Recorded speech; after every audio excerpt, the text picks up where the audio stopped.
My father thought it was suitable to find a wife, and one of his brothers had married a young woman from Mexico City, a Jewish family in Mexico City, and my father was given the name by her of her sister.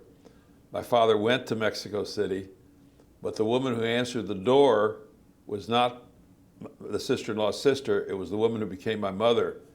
And when the sister-in-law, the woman who he was supposed to meet came over, 15, 20 minutes later, it was already too late. Apparently my father had decided that the woman who answered the door was the one he wanted to marry, and that was a woman named Sonia Furman, who came from Bialystok. Now Bialystok is big city. Mariampol is Shtetl. So my father married into the big time city people, but they had moved to Mexico because you could not get into the United States anymore in the late 20s and early 30s. The immigration laws changed radically and 1924, and they couldn't come in. So Mexico was still greeting people and welcoming people. So there were a lot of Jews who came to Mexico, some with the expectation of eventually getting to the United States, some with the expectation of making their life in Mexico.